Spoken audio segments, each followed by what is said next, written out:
Bienvenidos a un nuevo episodio del podcast de Canela. Bueno, seguimos tratando y hablando sobre los temas de las reformas, específicamente de la reforma laboral. La semana pasada yo les hacía una breve introducción sobre los puntos que yo entendía que eran más importantes que traía este proyecto de reforma que ha sido depositado en el Congreso, pero hoy me hago acompañar de un experto en la materia. Está con nosotros en el día de hoy Fernando Ruedán, quien es un excelente abogado, jurista, especializado en derecho laboral y además que tengo la distinción de que es mi primo y para mí es un placer tenerlo en el día de hoy aquí en el podcast de Canela. Muchísimas gracias, Fernando, por haber sacado de tu tiempo para venir a compartir con nosotros. Gracias a ti, Canela, y gracias por la oportunidad de poder compartir con tu audiencia y discutir este tema que es de interés nacional. Bueno, vamos a hablar. Yo quiero como que tal vez arrancar un poquito de manera general. ¿Qué opinión te merece este proyecto que se ha depositado en el Congreso? Yo creo que no era sorpresa para nadie. Sabíamos que venía una reforma al código. Se venía hablando ya desde hace un tiempo, el Ministerio de Trabajo, las demás partes involucradas. Y lo que sí tal vez fue sorpresa fue que se depositó junto con el proyecto de reforma fiscal. Pero de manera general, ¿qué te parece esto que se depositó en el Congreso Nacional? Mira, la reforma laboral tiene aproximadamente 12 años en discusión. Desde gobiernos anteriores, mediante decreto, se designó una comisión para reformar el Código de Trabajo, modernizarlo, el Código de Trabajo. Hay aspectos importantes que fueron naturalmente promovidos por el sector empresarial. Esta reforma desde hace aproximadamente 12 años fue propuesta por el sector empresarial. Preocupaciones como la rigidez en la jornada del código presente, la desactualización con los tiempos del código presente, acciones temerarias y abusivas que vemos en los tribunales, el aumento de la litigiosidad. Entonces, por esas circunstancias que realmente son el día a día del derecho del trabajo, el sector empresarial ha requerido desde hace muchísimo tiempo el diálogo tiene mucho tiempo y ha salido esta propuesta, que es una propuesta que ha sido producto de una negociación. Nada producto de una negociación es perfecto, porque hay diferentes interlocutores y se llegan a acuerdos. Tiene algunas cosas positivas en general, porque, por ejemplo, el duplo que causa problemas, las ejecuciones son atendidas, hay soluciones para algunas de las acciones temerarias, pero al ser un resultado producto de un diálogo, hay muchas cosas que a mi entender son no son controversiales, que se pudieron haber incluido y no se incluyeron. Me parece que es una oportunidad desaprovechada para mejorar algunos puntos no incluidos, y tiene otros puntos que requieren realmente mejora. Vemos que, y estos son porque realmente al final del día uno puede hacer un análisis tal vez jurídico, un análisis técnico, pero el tema del Código de Trabajo impacta prácticamente a todo el mundo, porque estamos hablando que la mayoría de las personas tienen relación ya sea como empleado o como empleador. O sea que eso tiene un impacto. Vemos que uno de los puntos que tal vez ya se había tratado en los tribunales, pero de las novedades que tiene esto, es que consideran, está prohibido, mejor dicho, para los empleados estar utilizando medios tecnológicos, estar utilizando los celulares durante la jornada laboral, siempre, claro, lógicamente, que no tenga que ver con su trabajo. Claro, eso realmente es positivo y saludable que se incluya en la legislación, pero la jurisprudencia de la jurisdicción laboral lo ha admitido en los escenarios donde evidentemente no es parte de la labor y denota una falta. Por ejemplo, en una zona franca, si usted está en una línea de producción, está distrayéndose usando el celular o un servicio de atención al cliente, pues naturalmente eso es una falta. Y así se ha reconocido por medio de la jurisprudencia. De todos modos, es positivo que se incluya, y claro, con la distinción de que es en los casos donde el celular y la herramienta tecnológica no es una herramienta de trabajo, porque hay muchos trabajos donde el trabajo se ejecuta a través de estas herramientas. En esos escenarios no es entonces una falta. Incluso en esos escenarios hay otros modelos y sistemas de control. Cuando una empresa, por ejemplo, te suministra un celular, hay empresas que por cuestiones de seguridad de los clientes incluso y del trabajo tienen instalados sistemas de control en el celular que también han sido admitidos por la jurisprudencia. Y eso sí, pero tienen que estar en conocimiento los empleados de que existe ese sistema de control, ¿o no? Se le pueden instalar sin el empleado saber que tiene ese sistema. Tanto en el Tribunal Europeo de Derechos Humanos como aquí en República Dominicana, lo que se ha condicionado es, salvo determinadas excepciones, es que se tenga el conocimiento, no el consentimiento.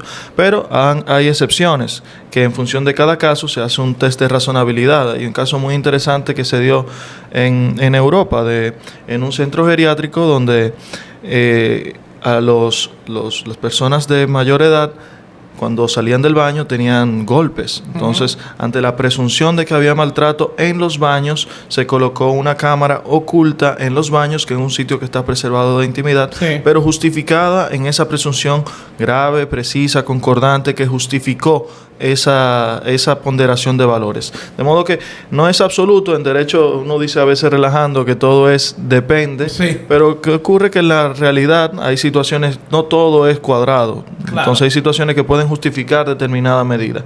Ahorita cuando tú mencionaste lo de la reforma laboral conjuntamente con la fiscal, hay un tema muy importante que yo creo que sí, o sea, el mercado de trabajo es un mercado. Y es un mercado donde hay un alto índice de informalidad, que es uno también de los flagelos en materia fiscal. Claro. Entonces, tiene sentido que se dialogue la reforma laboral con la fiscal si queremos tener un diálogo sensato para responder realmente a ese flagelo, que yo no soy experto en materia fiscal, pero no veo en lo fiscal tanto enfoque en combatir la informalidad.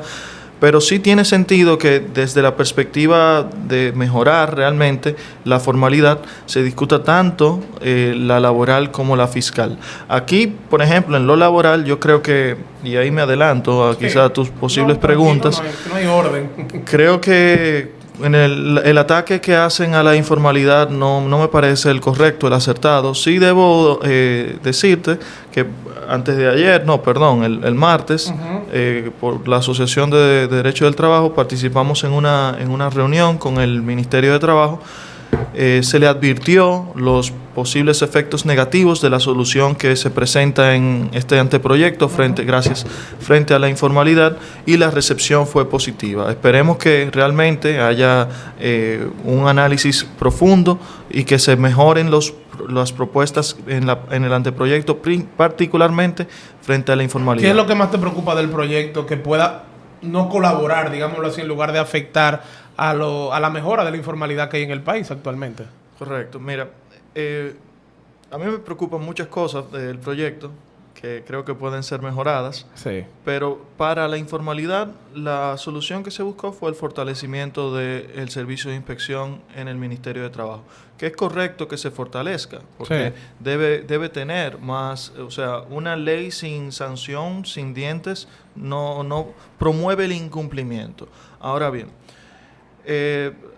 el Banco Central preparó y publicó la encuesta nacional de MIPYMES recientemente, y el Banco Central reconoce que el sector MIPYMES es el motor de nuestra economía, colaborando en un tercio, un 30% al valor agregado del PIB. 89% de todos los empleadores de este país son MIPYMES, que al mismo tiempo un 89% de ese 89% son informales. Y en mi experiencia, esa informalidad es una reacción a diferentes situaciones. Son muchas empresas que son MIPYME de subsistencia, que lo que están es trabajando para vivir, o de acumulación para poder acumular riqueza y poder entonces tirar para adelante. No creo que la solución sea lo que propone el código, que es un aumento de las sanciones. Lo que propone la propuesta es, por ejemplo, frente a la informalidad, la empresa que no tiene un trabajador registrado en el Ministerio de Trabajo, le procedería una multa de 50 a 150 mil pesos por trabajador, que creo que es un poco excesivo. Sí. Lo que entiendo que es lo correcto, que se le propuso al ministerio y ellos se vieron aperturados a esa opción. En la práctica, antes de que un inspector de trabajo te ponga una infracción, de manera un poco discrecional, porque no está regulado en la ley, ellos te dan un chance. Ese chance se llama... de apercibimiento. Correcto, apercibimiento. Acabo de ver que usted está incumpliendo. Le oriento qué debe hacer para mejorarlo y le doy tanto tiempo para que lo mejore. En la práctica es muy discrecional porque en función de circunstancias que prefiero no profundizar, te pueden dar más, menos tiempo o no darte el acta de apercibimiento. Me parece que estamos en la oportunidad perfecta para institucionalizar ese proceso previo de regularización y más en el contexto de una reforma fiscal donde lo que queremos es aumentar la formalidad. ¿Qué otra manera de mejorar la formalidad que utilizar a este personal del Ministerio de Trabajo para que promueva legalmente, con límites legales, esa formalización? Que luego de que está formalizado en Ministerio de Trabajo y TSS, hay un cruce de información. Claro. Eventualmente se tiene que pagar impuestos. Correcto. Entonces, por otro lado, no podemos tampoco pensar que todo el informal es un delincuente, porque el proceso es prácticamente un proceso penal sancionador. No es cierto, son dominicanos trabajadores que están trabajando en lugar de delinquiendo o haciéndolo mal hecho, levantándose temprano, teniendo el valor de tener un negocio, de tener empleados, y no creo que la solución, y eso desde una perspectiva incluso como de teoría económica, sí, se debe incentivar esa conducta. Si es informal, entonces buscar la manera de formalizarlo. Claro. Eso se lo mencioné al ministerio y te lo menciono a ti, a la audiencia. Esos son en los escenarios donde no hay una falta que suponga un peligro a la salud y seguridad en el trabajo. Porque si estamos trabajando en un negocio informal que hay químicos o que se va a caer el techo, entonces ahí no hay que dar ningún apercibimiento. Hay infracción inmediatamente. Totalmente. Y lo que te iba a mencionar... O sea, dependiendo, porque las faltas están, digamos que clasificadas, leve, grave y muy grave. Correcto. Entonces, dependiendo tal vez la gravedad de la falta, entonces ahí establecer un procedimiento en la cual se le da, digamos que un plazo para subsanar la situación. Es lo que tú propones. Y que debe estar regulado legalmente. No quedar a la consideración del inspector. A la discreción del inspector. Correcto. Y a mi entender, tampoco podemos hacer una delegación reglamentaria a eso. Porque... no lo creo saludable. Creo mejor tener una discusión en el Congreso, dentro del contexto también de la necesidad de formalización fiscal para poder buscar una solución integral a estos dos flagelos que tenemos. Okay, puede ser avasallante el Ministerio de Trabajo, puede ser abusador si lo dejamos a ellos que sean lo que reglamenten este proceso. Yo creo que no es lo saludable. Yo no voy a presumir que sean avasallantes o abusadores. La ley establece que el destino de las multas corresponde al Ministerio de Trabajo. Ahí tienen... es un incentivo a que recauden. Pero mira, yo ahora estoy viendo estoy en medio de un proceso discúlpame la interrupción. Creo que es sumamente importante como nación intentar proteger y garantizar las subsistencias de esas MIPYMES. Una multa de 50,000 pesos por trabajador por no tenerlo registrado en el Ministerio de Trabajo, a muchas empresas puede representar un riesgo existencial. Y una empresa se va, y no se va solamente la empresa con sus dueños, se va el empleado, los suplidores. Claro. Tiene una incidencia importante en la economía, y realmente eso es lo que queremos. Hay otro tema con eso que hablas de los procesos penales laborales que me gustaría tratar, que no lo vi en el proyecto de reforma al Código. Ahora mismo, cuando tú levantan el acta de apercibimiento o luego el acta de infracción, se apodera al juzgado de paz para conocer una acusación que presenta la Fiscalía Penal Laboral. Y lo más peligroso que yo veo es que en esas acusaciones se incluyen a personas como las personas físicas imputadas, digámoslo así, en ese proceso penal laboral, que queda a discreción del fiscal actuante, de la Fiscalía. Entonces, te incluyen a veces a personas físicas que muchas veces ni tienen conocimiento de lo que está realizando. Y lo que para mí es peor, no se le obliga al Ministerio Público a demostrar el por qué esas personas están ahí. Ellos simplemente lo llaman y tienen que estar ahí. Y yo creo que eso termina siendo, algo gravísimo para el proceso penal laboral, porque es prácticamente una imposición a que tú pagues. Mira, la realidad es que como se está manejando en el presente el procedimiento, salvo algunas jurisdicciones... Pero que no hay cambio en este proyecto de reforma para el proceso penal laboral. No hay cambio, pero, o sea, tú como abogado que maneja lo penal laboral lo entiendes y yo entiendo lo que tú dices, pero quizás tu audiencia no está entendiendo la implicación. Sí. Entonces, para explicarle, un inspector va a tu empresa, te levanta o no el acta de apercibimiento. Si tú no cumples, o hay veces que aún cumpliendo, mandando todos los documentos, igual te levantan el acta de infracción por un tema ahí comunicacional quizás o de otra índole, pero ocurre. Eso luego pasa al fiscal penal laboral. El fiscal penal laboral es uno dependiendo de cada jurisdicción. Hay algunas jurisdicciones que tienen fiscales que son muy abiertos a que apórtame la prueba. No, aquí no hay nada. Hay otros fiscales que tienen un incentivo de recaudación de fondos y no transan, o sea, no admiten pruebas a descargo. Es solamente o me pagan una multa o vamos para el tribunal. O vamos para el tribunal. Lamentablemente ocurre. Y ciertamente, como tú dices, es otra práctica lamentable que se incluyen en las acusaciones personas, a mi entender, con un fin de forzar una negociación. Directivos de empresa. Sí, para forzar una negociación. Imaginemos que, por ejemplo, se está acusando que en una empresa no se está pagando el salario mínimo o que no se están pagando horas extra. Hay veces que... O sea, es que fácilmente, y para ponerlo tal vez para que la gente lo entienda, fácilmente, si en el Banco Popular, para poner un ejemplo, entienden que no se está pagando, si el fiscal dice que es Manuel Grullón, para poner un ejemplo, el que tiene que ir a esa audiencia penal laboral, pues mira, tiene que ir. Tiene que ir y así va a tener que ir cada persona que se ponga en la acusación y si no va a la audiencia penal porque se ha determinado en el 92 y ahora se mantiene así que el incumplimiento de estas normas laborales, aún sean formales como el no registro de la planilla de personal fijo, es una falta penal. Eso quiere decir que si usted contravencional, si usted no va a la audiencia, le dictan rebeldía y orden de arresto e impedimento de salida. ¿Qué? Entonces, ante esas circunstancias que obligan a esa persona que quizá lo que está es dirigiendo una empresa, que no es que se ocupa de esos detalles, sí, lo obligan a tener que ir, que se pierde un tiempo, es indirectamente forzando a transar. Y en la práctica, muchos casos se pagan aún pudiendo defenderse, porque el tiempo y el riesgo de que el día que no se pueda ir y que no haya una excusa, dicten una orden de arresto, eso motiva una transacción.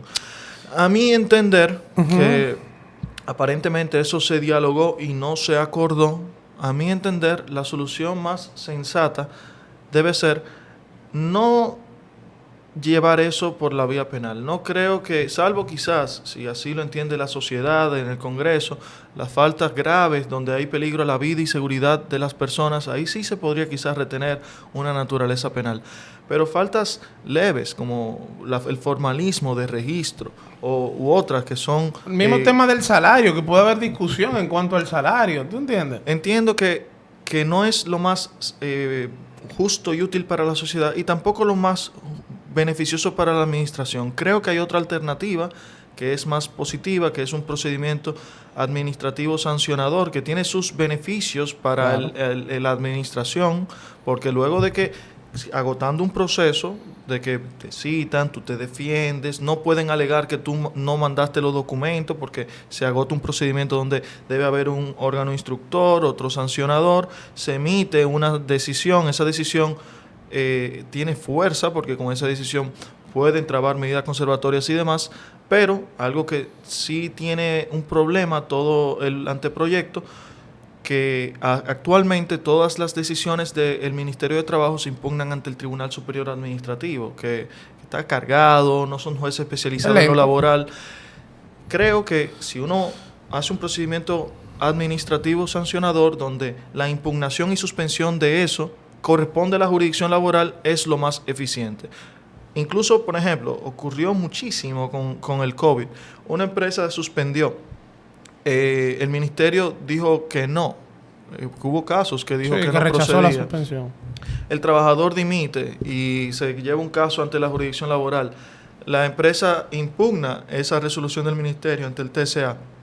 Se llevan dos procesos paralelos, porque aunque en buen derecho quizá debería lo laboral sobreseer, no lo hacen. Sí. Entonces, al no haber ninguna disposición que obligue el sobreseimiento en ese caso, genera un conflicto jurídico. Entonces, creo que lo más sano es llevar todas las discusiones de los aspectos laborales del Ministerio de Trabajo a la jurisdicción laboral para que se conozca conjuntamente con la demanda que están llevando los trabajadores y en el caso de las sanciones que ahora mismo son penales, hacerlas administrativas y que se discute en la jurisdicción laboral. Y después, mira, ministerio, usted entiende que yo no pago el salario mínimo. ¿Por qué? Hay muchísimas tesis que hay veces que se dan, que si que son trabajadores que hacen lo mismo, pero que no ganan lo mismo. Y hay veces, por ejemplo, que ocurre que te dicen, no, tu registro mercantil no entra dentro de el rubro de hoteles, bares o restaurantes. Tú no eres eso porque tu registro mercantil no lo dice. Entonces tienes que pagar un salario mínimo distinto. Entonces, sobre esa base te inician un proceso penal laboral. Tienes que venir, si no viene estás preso, te mandamos una orden de arresto, obligan a una transacción. Si tú lo llevas en lo administrativo, agota tu proceso. Si tú entiendes que yo debo pagar como una empresa normal, no como un hotel o bar o restaurante, y eso es lo que soy, por un tecnicismo de un registro mercantil o de un registro en TSS, pues bueno, vamos a llevarlo al juez laboral y que el juez laboral decida. Creo que es lo más sano. Al final, tú te preguntas el para qué. O sea, el para qué yo tengo que llevarlo penal laboral e imputar a personas físicas, si al final, como quiera, la sanción es la misma, es una sanción de multa económica que establece. Aquí se cree que todo se soluciona por la vía penal, pero la verdad, la vía administrativa, que supongo que por eso no pasó, es más rápida. Y la decisión de la administración tiene beneficios, porque esa decisión vale como si fuera una sentencia definitiva.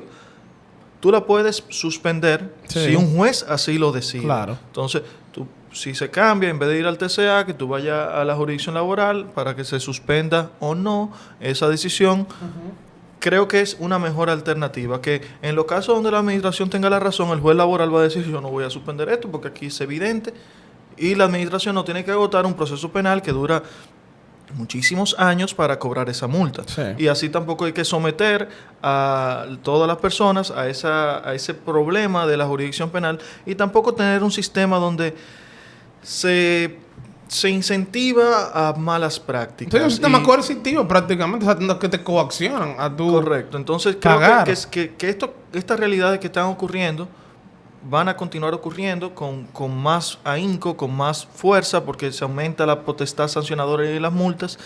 Sabemos que existen estos problemas, podemos preverlo, y al poder preverlo, creo que podemos buscar soluciones mejores.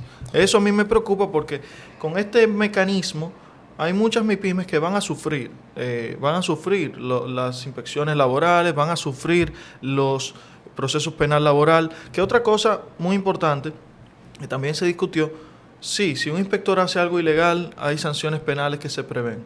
Pero ¿qué significa una sanción penal?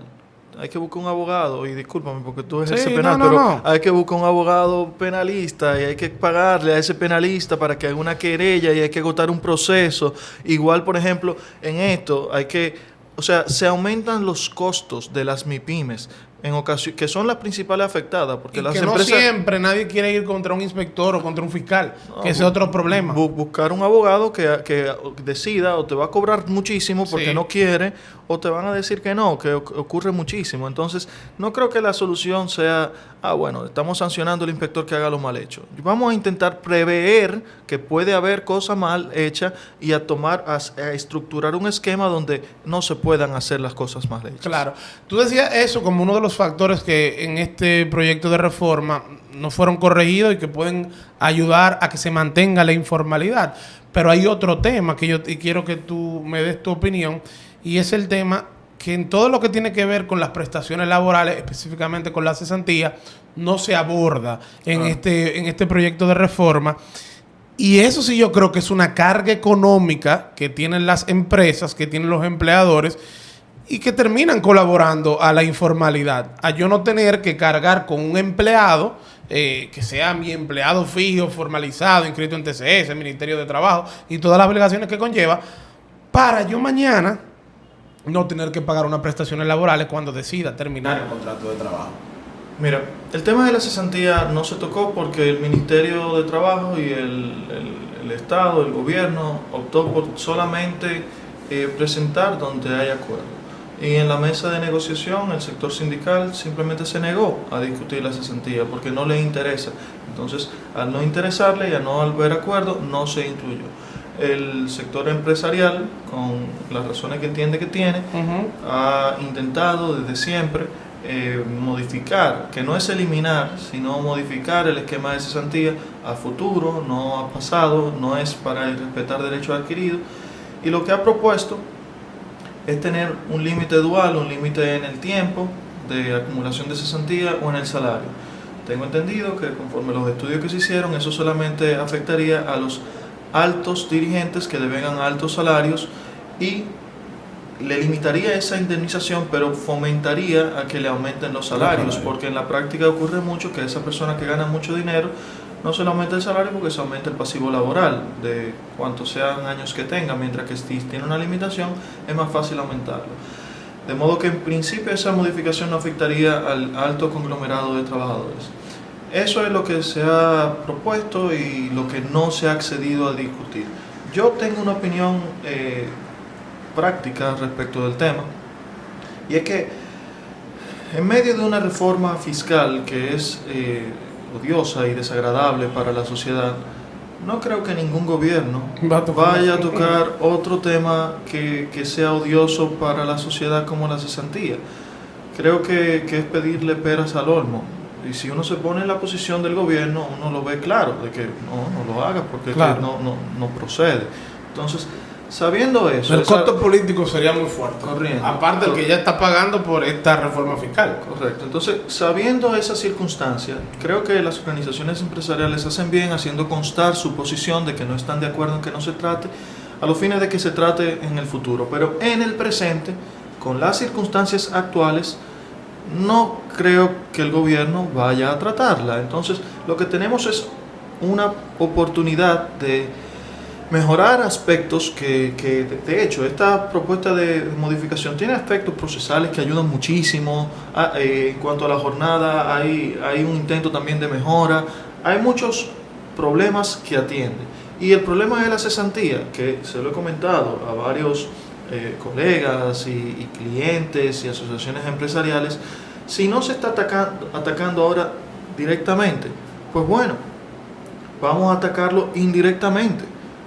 ¿Por qué en República Dominicana se pagan tantos casos de despidos?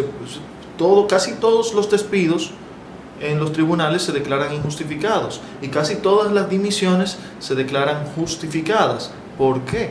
¿Por qué ocurre eso? En su momento, el año pasado, yo requerí al Ministerio de Trabajo una relación de la cantidad de despidos, dimisiones y desahucios registrados en los últimos 3 años en el Distrito Nacional, y me dieron la información. Y le requerí también al Poder Judicial dame la cantidad de demandas por despido, de desahucio y dimisión que han registrado en el mismo periodo. Y se ve un aumento de litigiosidad principalmente en las dimisiones. Se ve que donde más se demanda es en las dimisiones. Los despidos, los trabajadores dominicanos, la mayoría no demanda. Para mi sorpresa, porque yo soy, por lo menos con mis clientes, siempre que hay un despido hay una demanda. Pero según la data del Ministerio y del Poder Judicial, aparentemente no. Aparentemente la gente reconoce cuando está en falta y no demanda. Entonces, en la práctica hay una situación que creo que se debe atender, y más si no se va a trabajar la cesantía.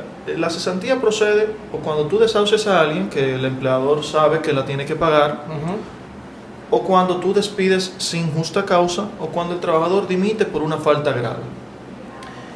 En las dos últimas, luego de la declaración de un tribunal, correcto, de que fue injustificado, cuando un tribunal lo determina, y de que fue justificada la dimisión. Correcto.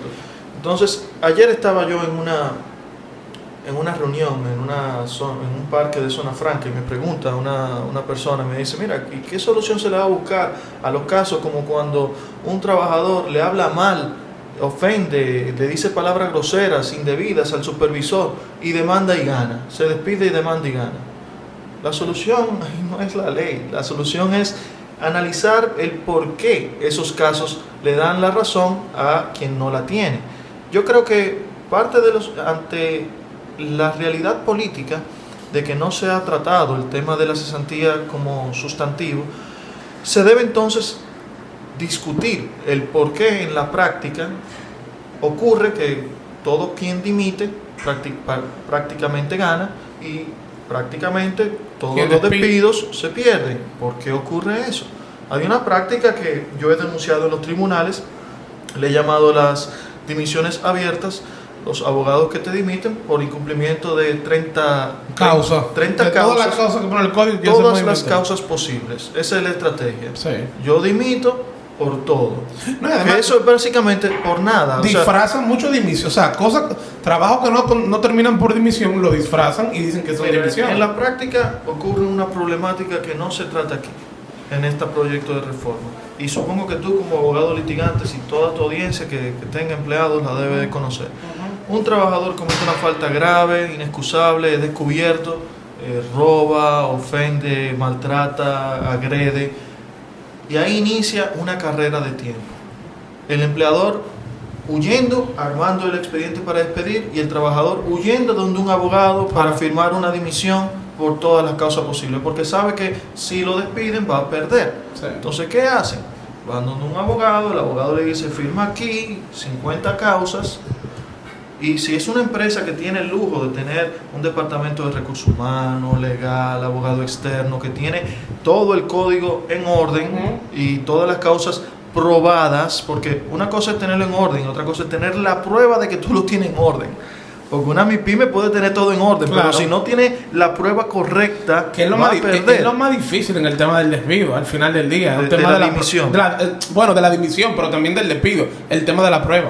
Correcto. Entonces, ese problema que ocurre ahora mismo respecto a la dimisión, que es un problema grave y que se avala en los datos, que las dimisiones son la causal que están aumentando estrepitosamente en el Ministerio de Trabajo, y hay muchísimas más demandas en el Poder Judicial de dimisión, no se está atendiendo. Y creo que si no se va a tocar la cesantía, se deberían tocar esos temas, porque por esas realidades es por la razón por la cual los empresarios y empleadores de este país, que en su mayoría no son esos grandes empresarios, en su mayoría el 89% son MIPYMES, que son... Que es lo que la gente muchas veces no entiende. Claro, aquel empleado que recibió quizás sus prestaciones y armó su negocito con sus prestaciones. Esa es la mayoría de empleadores de este país, y son los que son más susceptibles a que, producto de una de estas prácticas, luego tenga que pagar una cantidad importante que pueda suponer un riesgo para su empresa. Hay cuestiones que son positivas, por ejemplo, el duplo de las condenaciones que se necesita ahora mismo que se consigne en un banco para evitar un embargo que también se ha intentado regular, con un asterisco que en la vacación legal que le dieron a la ley que está propuesta, no sé por qué la regulación de los embargos la dilatan un año. Eso se le comentó hace 2-3 días al Ministerio. No tiene sentido. Yo no creo que tenga sentido dilatar el adesentamiento de los embargos un año. Las regulaciones procesales que el Poder Judicial debe adecuar, ciertos mecanismos internos y demás, sí, pero la regulación de los embargos es bastante y tiene que grabar. Y después llevarlo cuando se dé la venta pública. Sí, eso no tiene que esperar un año. Todo el mundo tiene que, de hecho, la actuación de los inspectores de trabajo también debería estar grabada. Todas las actuaciones oficiales públicas deberían estar grabadas. La policía por eso tiene ahora en su uniforme una grabadora, y todos los funcionarios públicos y alguaciles tienen un celular. Basta grabarlo. No hace daño grabar la realidad. Si tú estás haciendo la cosa bien, es lo justo, es lo correcto. Entonces, no veo necesidad de eso dilatarlo un año, pero las mejoras propuestas por el código muy positivas.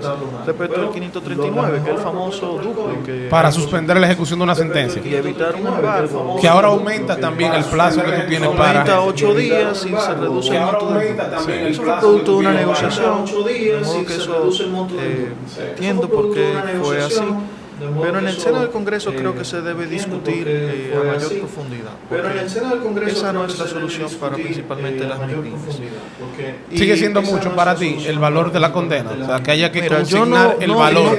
Antes era el duplo, ahora solamente es el valor de la condena. No voy a dar, o sea, no entiendo que mucho o poco, porque si ese es el valor, si una sentencia condenó a ese valor, un juez entiende que eso es lo que debe pagar una persona, eso es lo justo. Mi objeción no es respecto a eso. El 539 ha sido recurrido ante la Suprema como Tribunal Constitucional porque no se respete el acceso al doble grado de jurisdicción. La Suprema ha dicho que no es cierto que no se respeta ese derecho, porque tú puedes apelar, porque una cosa es la apelación y otra cosa es que te ejecuten la sentencia. En la práctica eso es medio a mi entender, no es lo correcto, pero hay que respetar esa decisión. Pero hay otro valor constitucional que yo entiendo que el 539 simplemente no respeta, y que termina con una disposición que perjudica más a la sociedad de lo que beneficia, que es, primero, el principio de la presunción de inocencia y segundo, el principio de razonabilidad. ¿Por qué digo presunción de inocencia?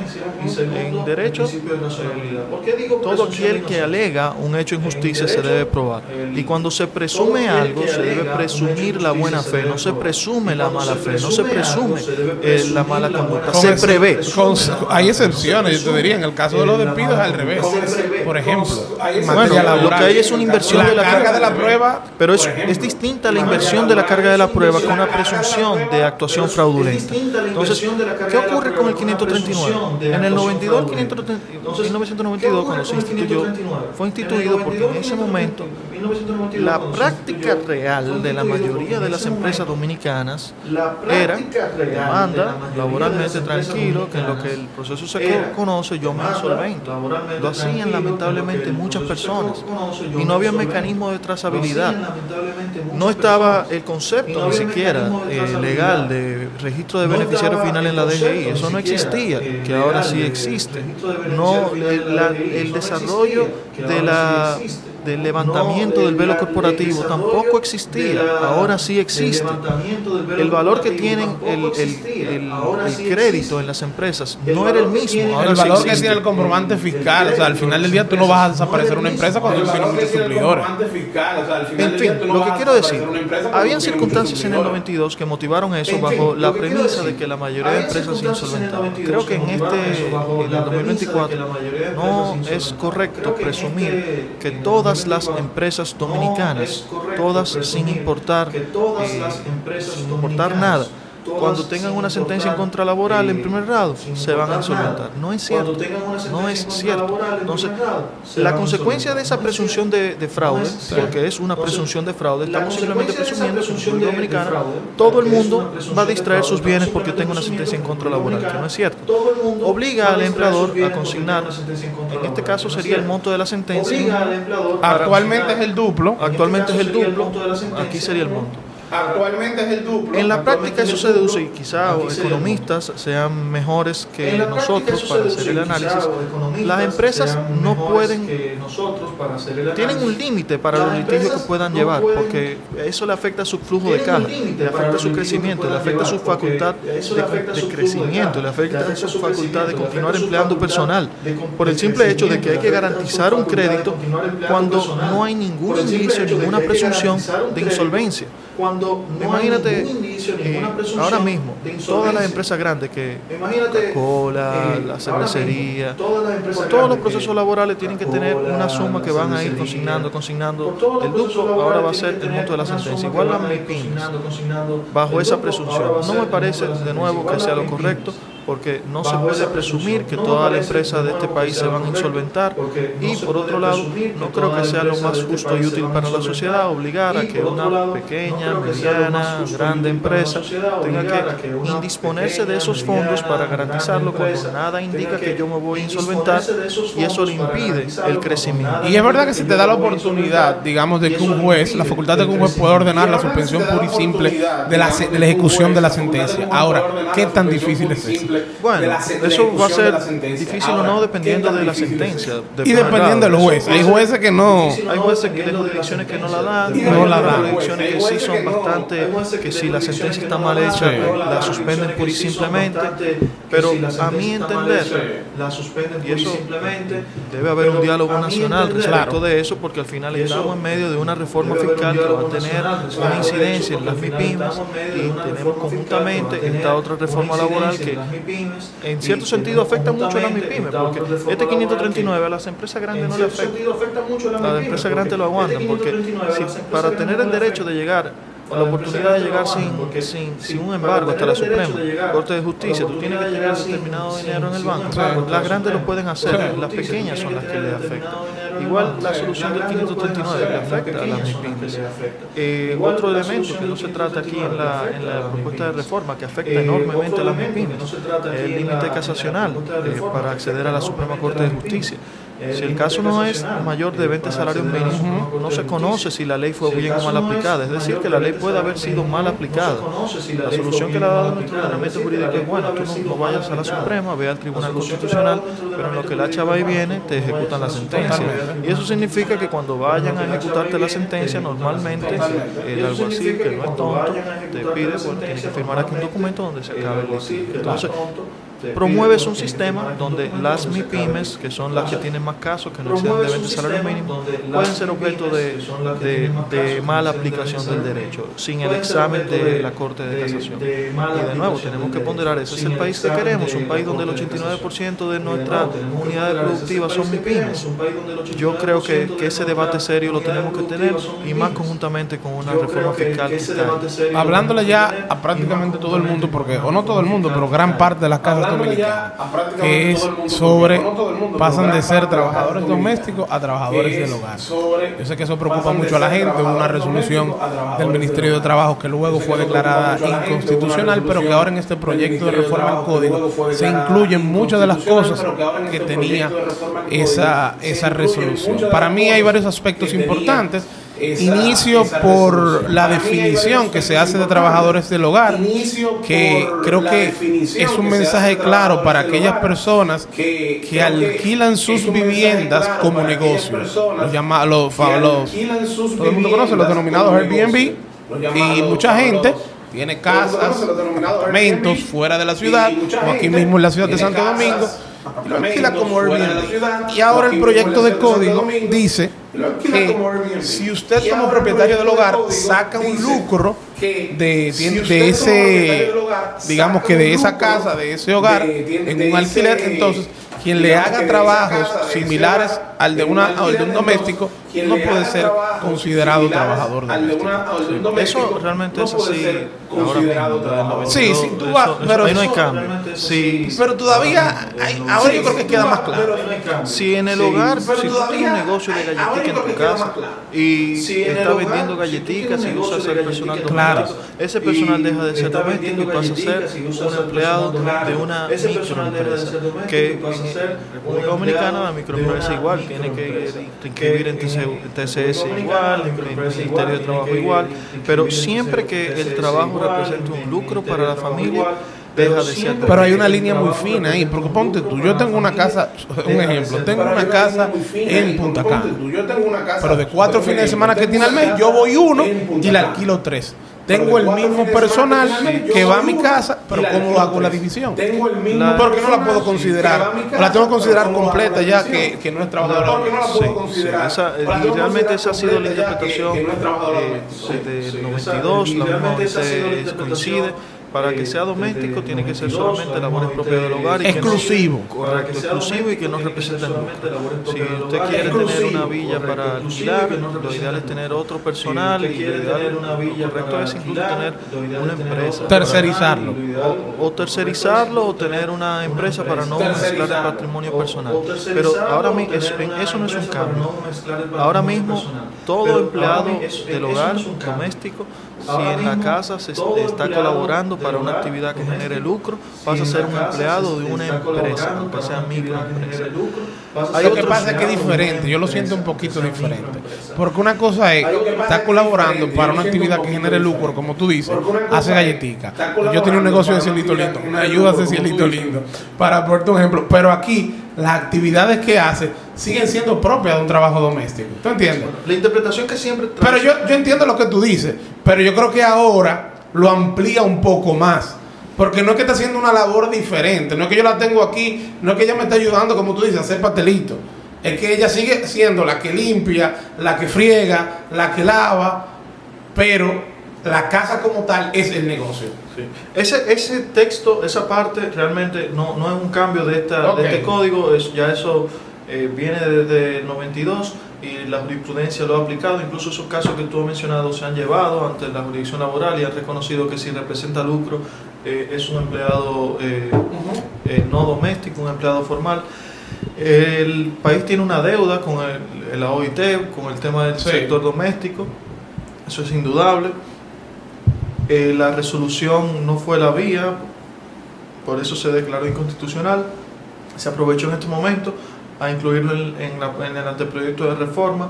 Se matizó mucho de lo que preveía la resolución, que obligaba, por ejemplo, a tener una distribución exacta de los horarios y demás, que eso hacía imposible realmente el manejo. El texto es muchísimo mejor. Tiene igual, entiendo, problemas o espacio de mejora. Por ejemplo, ¿quién va a pagar la licencia de maternidad? Porque habla del derecho a la protección a la maternidad. Eso es uno de los temas que debe ser atendido, porque sí tienen el anteproyecto les reconoce eso, pero vamos a proyectarnos a la práctica. El empleado doméstico no es solamente de la clase alta, que podría durante esas 14 semanas continuar pagando el salario. Hay personas que... No, hay que pagarse a la otra gente porque tú no te vas a quedar sola. Correcto. Entonces, un hogar de clase media baja o clase baja que muchas veces tiene domésticos para poder trabajar, en ocasión de la maternidad, que tenga que buscar a otra persona y sacar de su bolsillo el dinero de la maternidad, genera un inconveniente que incluso estaría en una posición más desfavorable que las empresas, porque una empresa que paga seguridad social, el salario de la maternidad lo paga la CISARRIL, el subsidio de maternidad. Entonces, los hogares dominicanos estarían en una situación más desfavorable que las empresas sin ser empresas.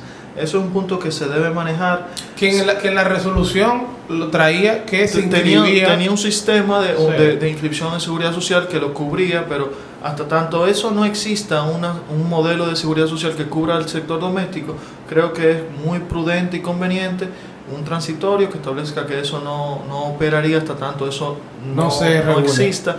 Claro, porque si no va a generar un conflicto fuertísimo. Hay otro tema que a mí... Yo leí a un amigo tuyo en su cuenta de Twitter, Luis Vilches, que ponía que para las domésticas no existe ni el desahucio ni el despido. Entonces él decía, bueno, ¿cómo va a operar esto de la protección a la maternidad? Básicamente en el planteamiento él entiende que se puede terminar el contrato de trabajo porque es una figura que no existe. ¿Qué crees tú con que ahora se incluya la protección a la maternidad como uno de los derechos de las trabajadoras del hogar con relación a la terminación del contrato de trabajo? Mira, la duda favorece al trabajador y los jueces van a interpretar cualquier ambigüedad legal a favor del trabajador. Si dimite, muy probablemente lo vayan a acoger. Si no, la otra solución es daños y perjuicios. Esa es la solución jurídica ante los incumplimientos. Se viola una disposición legal, daños y perjuicios, que la valoración es soberana de los jueces. El juez decidirá cuánto dará de daños y perjuicios. A partir de esta reforma al código, yo creo que cuando venga esta reforma, si pasa de esa manera el tema de los trabajadores del hogar, ¿tú entiendes que no vamos a poder terminar un contrato de trabajo para una empleada doméstica que se encuentre embarazada? No, no se va a poder. Si no se va a poder. Y si se hace, o se resuelve aplicando los artículos relativos a la nulidad del despido de la mujer embarazada ante la ambigüedad de la ley, o se resuelve con daños y perjuicios, que los montos van a ser muy similares a esas sanciones. Pero yo creo que entonces tendríamos que incorporar la parte del despido de una mujer embarazada con una autorización del ministro de Trabajo. Porque si tú tienes una mujer embarazada que te está robando en tu casa, correcto, ¿tú te vas a quedar con una ladrona? Correcto. Sí, esos son aspectos que tiene de mejora que no se prevé. Hay otro punto que a mí me preocupa mucho del texto, y es que la modificación de un artículo te dice que aplica también para el sector doméstico las normas relativas a la formación y prueba del contrato. Tú sabes que en República Dominicana hay una presunción a favor del trabajador, y eso tiene su sentido y tiene su razón, de que lo que alega un trabajador se toma como cierto hasta prueba en contrario. O con la prueba por excelencia es el registro ante el Ministerio de Trabajo o cualquier otra prueba que puede ser contrato y demás. Esto creo que debería también, hasta tanto no se establezca un procedimiento quizás de registro o de control efectivo de algunos aspectos relativos al sector doméstico, matizar esa prueba del contrato para evitar abusos, y que amparándose en la presunción del artículo 16 también hayan abusos. Otro punto que a mí me parece muy importante en el sector doméstico es la misma discusión del 539. Hay que pensar si queremos que a los hogares les aplique el 539. Porque cuando él dice 539 es lo de cuando te condenan en primera instancia. Tiene que buscar, sería la cantidad de la sentencia. Exacto. Queremos que los hogares le aplique eso. Eso tiene una consecuencia importante para los hogares dominicanos y la familia dominicana. Porque si te aplica de esa manera, es presumiendo que tú vas a mudarte, a insolventarte por ese problema, que creo que es una afrenta a la seriedad de la familia dominicana. Y por otro lado, el acceso, aunque la Suprema haya dicho que no tiene un efecto en el acceso a la apelación, tú puedes apelar, pero si no tienes el dinero, te van a embargar el hogar. Creo que eso debe analizarse. Y otra cosa que no se trata, que también debe analizarse principalmente por los hogares dominicanos, es una mejor regulación de los embargos retentivos. En la práctica, los embargos retentivos, no solamente en materia laboral, sino en todas las materias, se hacen por el doble del crédito en todos los bancos. Y el proceso para levantarlo dura a veces 1 o 2 meses. Sí. En los hogares dominicanos eso puede representar una gran problemática. Claro. Y hay posibles soluciones que deben dialogarse para que los embargos retentivos sean más racionales. Porque hay una realidad con este proyecto. Los retentivos son cuando te embargan la cuenta de los bancos, que eso en los hogares puede causar un problema grave. Porque hay que estar claro con algo. Con este proyecto de reforma, si se aprueba de esa manera, los litigios relacionados con las domésticas van a aumentar. Claro, van a aumentar. Entonces, aumentando van a empezar a haber condenas, van a haber sentencias que van a condenar hogares y ahí pueden haber muchas problemáticas. Correcto.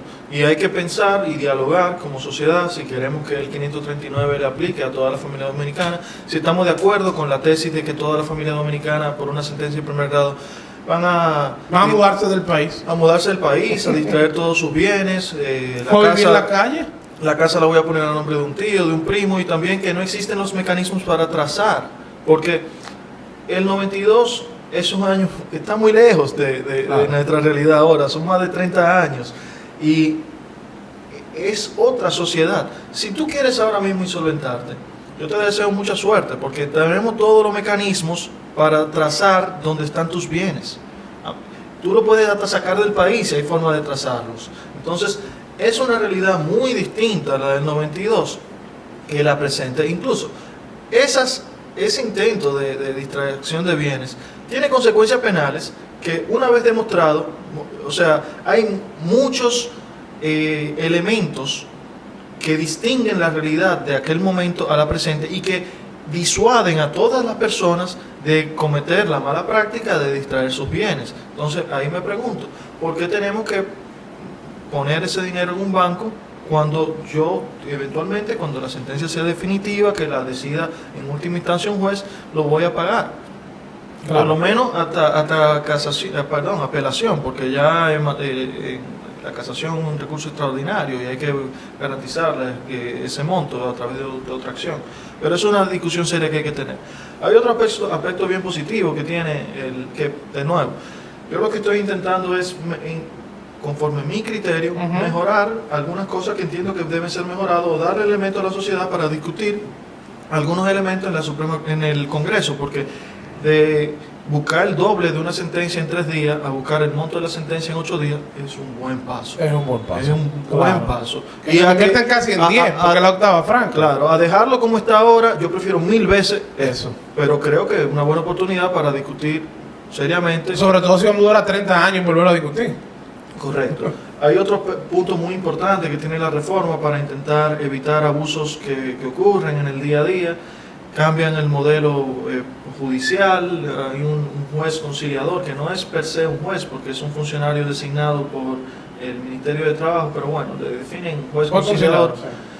En esa etapa de conciliación es obligatoria la presencia del trabajador. Eso lo hacen realmente para fomentar, por un lado, la transacción, el acuerdo, y por otro lado, para evitar la mala práctica que ocurre en nuestro país. Hay veces que hay demandas que el trabajador no está consciente. No, y que venden los casos también. Venden los casos de que, bueno, tú vas al ministerio, firmas un documento, como ahí está tu firma, firmaste un cotaliti, que es un error de los trabajadores, que firman cosas sin leer. Entonces, hay casos de personas que hay veces, gente que no existe, con documentos falsificados, hay gente que simplemente no está consciente que está demandado, entonces tiene que llevar al trabajador. Eso por un lado. Por otro lado, hay otras soluciones como... No, es que te elimina la oponibilidad del cuotalitis en esa fase. Eso lo hace, y el juez puede, si identifica que el abogado está entorpeciendo un acuerdo o que la actitud del abogado no es la más favorable para el acuerdo, puede disponer el proceso libre de costas. Esas soluciones yo las veo que son una respuesta a realidades que existen, que hay veces que tú tienes un caso de 60,000 pesos y el abogado te pide que 200,000. 200. Tú me tienes que dar 200,000 los 60 del trabajador. Exacto. Si Entonces, no, yo no lo transo. Sí. No vamos a decir nombres. Todo a los fines de que aumenten sanciones y demás. Eso ocurre, lamentablemente. Entonces se busca esta solución.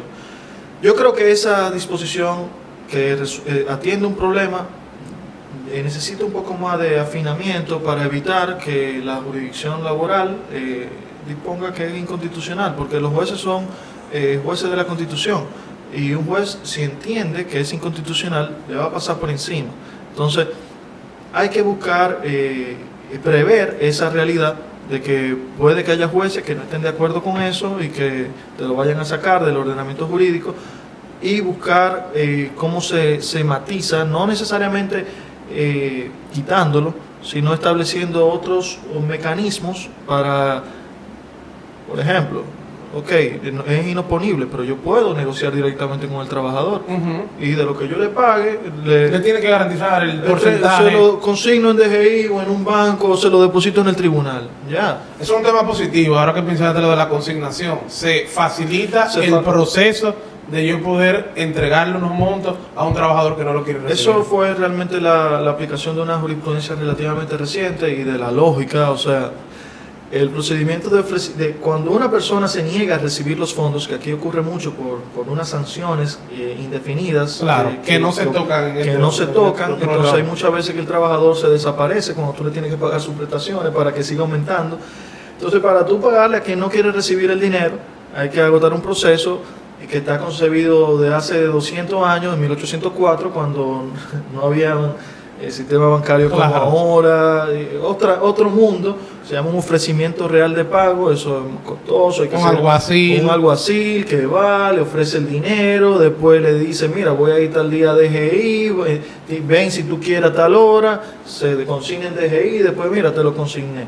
Ese es el proceso, que hay veces que pueden haber errores, cuesta, se soluciona con la lógica. Si usted le paga por transferencia, usted le paga, le pone el concepto y hasta ese monto está liberado y le notifica el depósito. Claro, ya. Usted está pago en su totalmente cuenta. Más sencillo y más eficiente. Correcto. Eso la jurisprudencia lo ha admitido, pero es bien positivo que esté en la ley. Eso es otra mejora. Hay muchas otras mejoras, porque claro, el proceso, este proyecto lo que persigue es actualizar y mejorar muchos puntos. Hay cosas que se dejan fuera y otros puntos que creo que pueden mejorarse. Y la culpa quizá de esas deficiencias es que estamos en una negociación.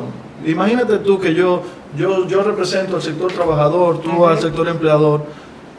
Yo voy a intentar velar por mis intereses y no necesariamente todo lo que tú propongas te lo voy a aceptar, por más lógico racional que sea. Claro. Mi trabajo es buscar un punto. Con esta reforma se ha tratado de ser un poco más salomónico que, por ejemplo, con la fiscal. Totalmente lo contrario. Bueno, entonces, es que esta reforma fue producto de 12 años de diálogo. Claro. 12 años sentados, sector empleador, con sector sindical, Ministerio de Trabajo de interlocutor. Hay aspectos que es el Ministerio de Trabajo que lo ha propuesto, no los demás interlocutores. Entonces, aquí ha habido un diálogo exhaustivo, que tiene puntos de mejora. Sí. Hay muchos puntos que, de nuevo, no se han tratado, pero ha habido un diálogo social sostenido en el tiempo. Esto tiene un tiempo importante discutiéndose. Y todo esto que ha sido propuesto, es que hay consenso entre todos. O sea, muchas de estas problemáticas, el mismo sector sindical lo reconoce. Sí, es verdad, tenemos acciones abusivas, las reconocemos, vamos a buscar una solución a eso. Sí, es verdad, el duplo le hace mucho daño a las MIPYMES, vamos a bajarlo. Claro.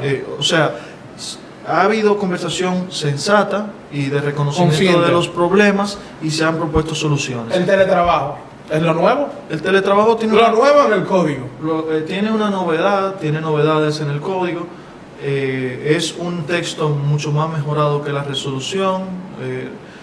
En Latinoamérica ocurre mucho que todos queremos resolverlo con una ley, todos queremos resolverlo con una regulación, y creemos que sabemos más que la realidad y que somos más astutos que la realidad, que podemos preverlo todo. Hay veces que cuando tú lo prevés absolutamente todo, lo que crea es un cajón que no permite el crecimiento.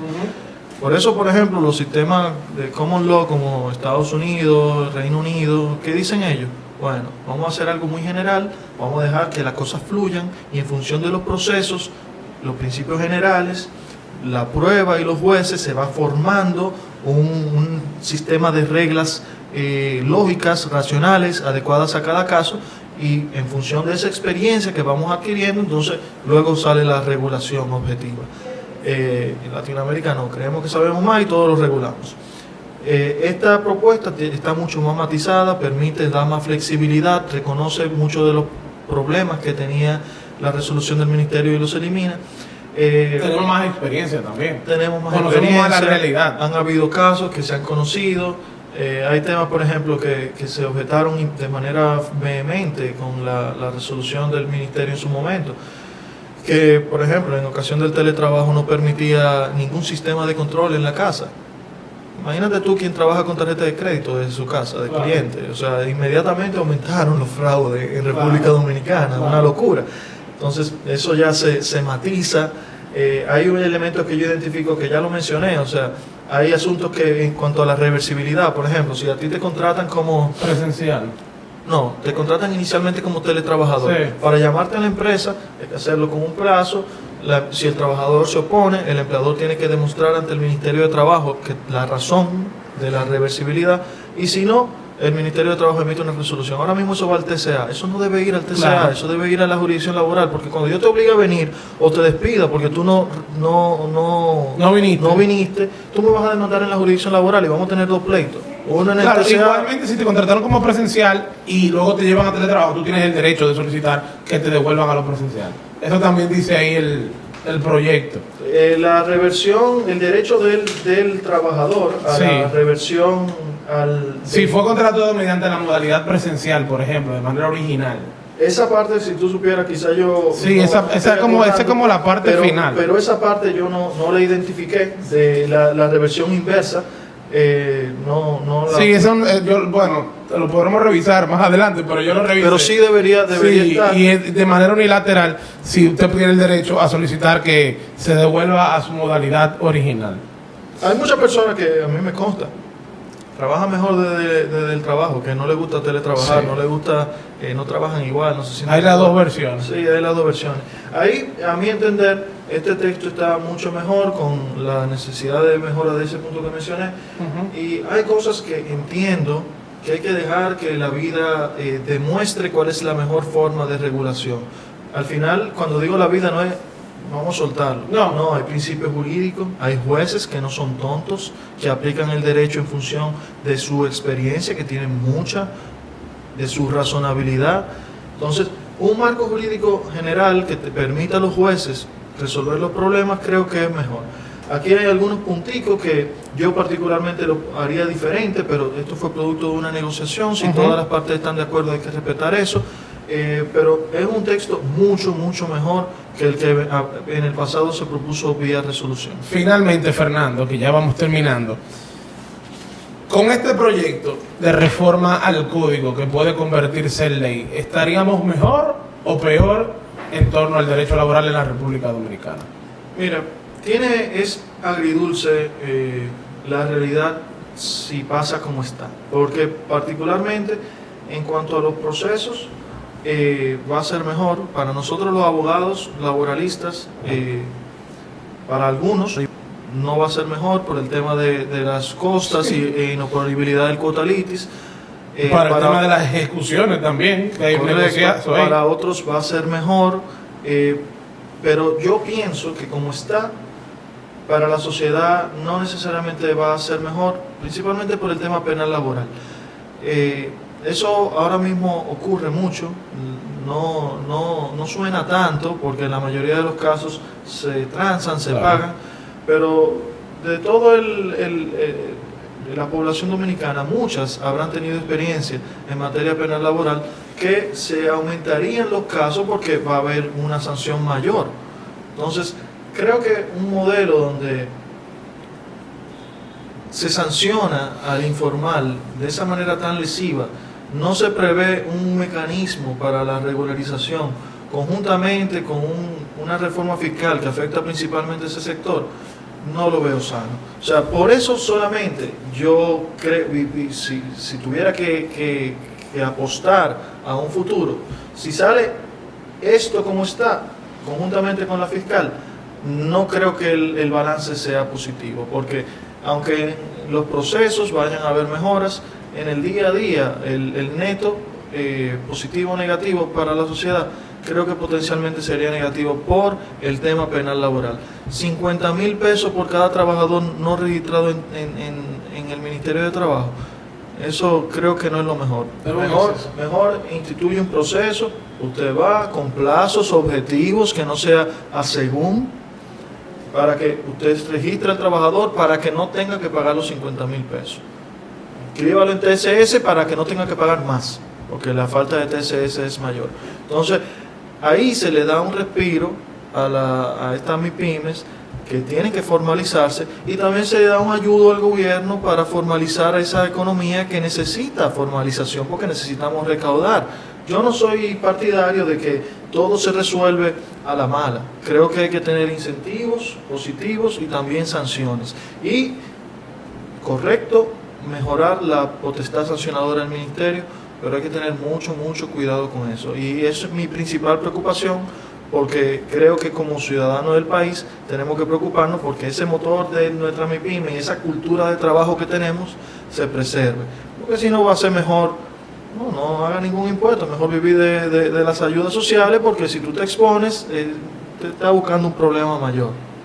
No creo que eso sea lo que más convenga al país. Hermano, muchísimas gracias por tu tiempo. De verdad que es una exposición brillante. Nos quedaron muchísimos temas por abordar. Es un proyecto de reforma bastante extenso que tal vez en una hora no daba el tiempo. En otra ocasión seguiremos hablando, sobre todo dependiendo cómo se van dando los diálogos y los cambios en el Congreso. Esto debería cambiarse. Y entiendo que hay voluntad de hacer las cosas bien. ¿Usted va para el Congreso, a la vista pública? Yo voy a preparar un documento y la gente que lo lea.